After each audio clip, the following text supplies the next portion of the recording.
Hi, I'm Kylie Roberts. And I'm Mel Wunwell, and we are Shift Unlimited.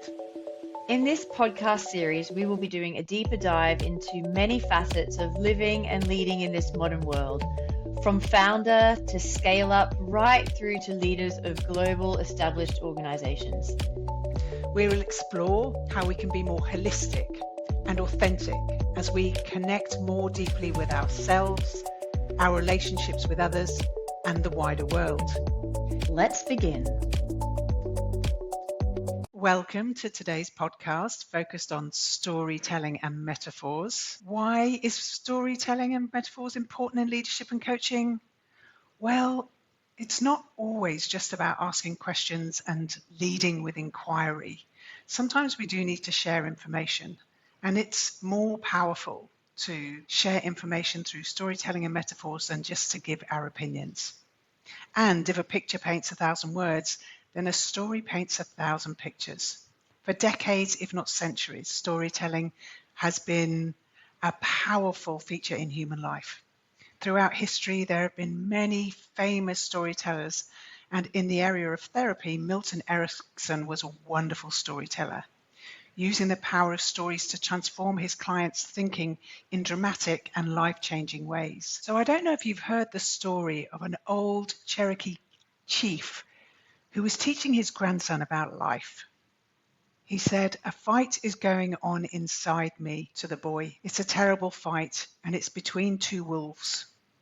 One is evil, he is angry, he has envy, sorrow, regret, greed, arrogance, self-pity, guilt, resentment, inferiority, false pride, superiority, self-doubt, and ego.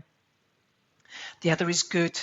He is joy and peace, love, hope, serenity, humility, kindness, benevolence, empathy, generosity, truth, compassion, and faith. The same fight is going on inside of you and inside of every other person too." The grandson then asked the grandfather, "Which wolf will win?" The old chief simply replied, "The one you feed." In our work, coaching leaders, we advocate storytelling as ways to significantly impact the mindset of individuals and the culture of an organization. And now is a time where people are choosing much more consciously who they work for, who they buy from, who they partner with, and culture really does matter. And we know from the NLP communications model that what we think, our internal representation, really matters and has a direct impact on how we hold our physical body, on our emotions that we feel, and our behaviors and our actions. So if storytelling has the capacity to positively influence our mindset, actions, behaviors, and the culture of an organization, then it is worth an episode here on this podcast. Transformational metaphors are the stories that we deliberately tell to transform another person's thinking.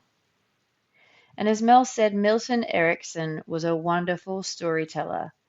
There was a time when he had a patient in hospital with cancer who was in tremendous pain. Milton knew that the patient really loved his garden and nurturing the garden in all seasons. So he shared a story with the patient about growing tomatoes. Milton sat and talked to him about growing tomatoes from the seed to the seedling to dividing the seedlings and nurturing them as they grew into full individual plants, flowering with their yellow flowers that developed into luscious red tomatoes. They talked about the life cycle of a tomato plant through to harvesting and enjoying the sweet taste of a fresh, sun-soaked tomato. And after talking about the tomatoes in this way, the cancer patient revealed that their pain had disappeared.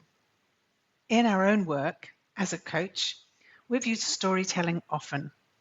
And the interesting thing for me has been that the meaning that others have taken from the stories I might have told has sometimes been very different, although equally impactful to them, than the meaning I had an intention for.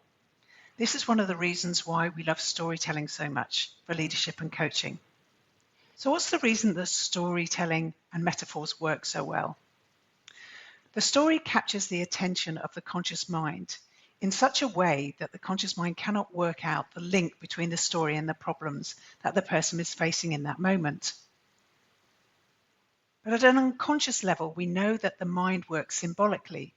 So the unconscious mind is able to unravel the metaphor, take symbolic meaning from the story, and support the decision on any action that they need to take. The unconscious mind is like a small child, a younger brother or sister who loves you to tell them stories. Do you remember how much you loved stories as a child? Stories activate several areas in the brain in relation to the five senses: language processing and language comprehension. From a neurological viewpoint, storytelling literally lights up our brain. If you just give facts, figures, and data, just information, all you do is activate two areas of the brain for language comprehension and language processing. This is about as memorable as presenting 1,000 bullet points on a PowerPoint. Tell me about a time when you were inspired by a bullet point list. What you must do is trigger the areas of the brain that respond to touch, sound, sense, color, shapes, and movement. If you tell a story, you'll be able to activate all these areas and trigger the release of oxytocin and dopamine hormones that draw us closer to one another. There are some universal themes that can be regularly relied on for impactful and relevant storytelling.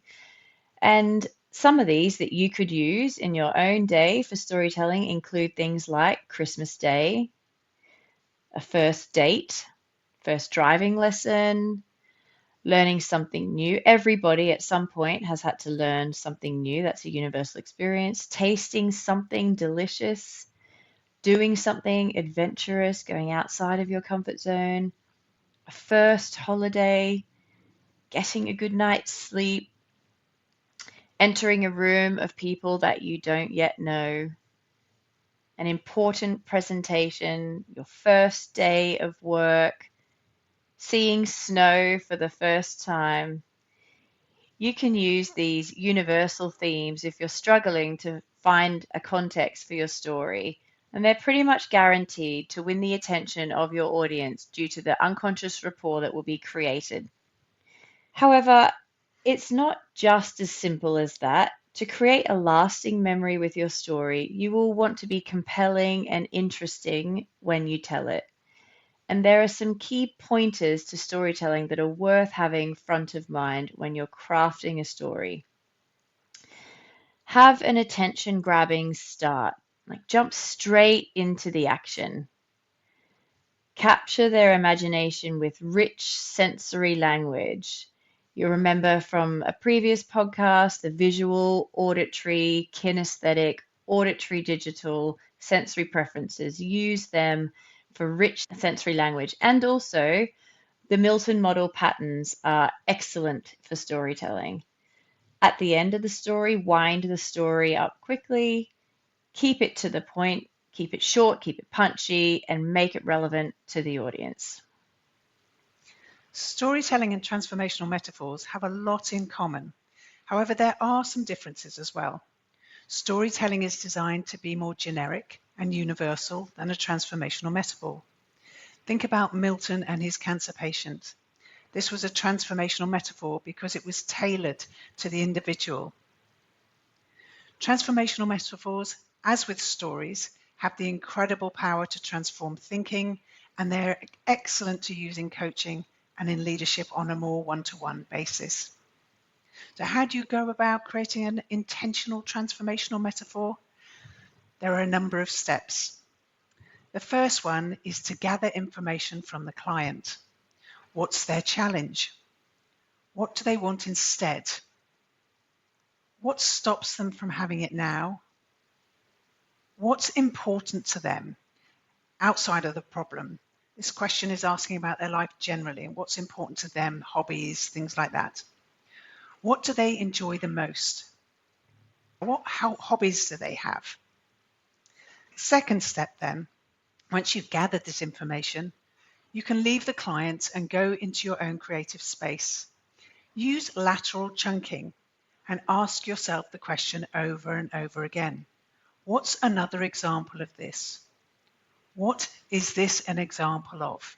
And keep doing this until your unconscious mind uncovers an idea for a story that you can create as a metaphor. Then create the bridge from the present state to the desired state in a way that there is no conscious link or connection to the real challenge that the client has experienced.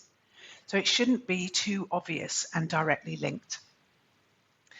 Finally, step 4, agree to meet your client choosing a time and space that will be conducive for your metaphor. We like to take our clients on a walk. Maybe you can experiment with that too. Know that the unconscious mind will take whatever meaning it is orientated towards. We should never look to explain the metaphor or direct the client to our intended meaning. This is really important as it will take the magic of the metaphor away. Never explain the metaphor. Use sensory acuity to notice subtle cues from your client as to how the metaphor has landed. Thirdly, use the opportunity to your storytelling of the metaphor to embed Milton model patterns and embedded commands. Be intentional with your language style and approach. And finally, remember unconscious rapport is critical to success. Don't get so caught up in your storytelling that you forget to focus on the client and forget to build rapport. Both storytelling and transformational metaphors can be life-changing in the most positive ways. I can think of several instances in my life where the story has been so memorable that it's still with me today. And we're sure that if you think about stories you've heard in your past, that they're still memorable for you today too. We know this is the case with many of you who've been on our programs and received and shared transformational metaphors with each other. They, by name and nature, have a transformational impact and a lasting impact. We encourage you to bring them into your leadership and your coaching. Experiment with using stories in your everyday conversations with colleagues and transformational metaphors with people you're coaching or working with one-to-one. This ancient practice of storytelling has modern neuroscience supporting its effectiveness, that it is fun, it is engaging, and can be life-altering. So let us know how you get on.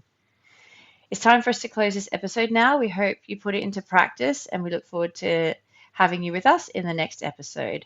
Thank you for listening to the podcast today. Click to subscribe to our channel and follow us on Instagram at shift_unlimited.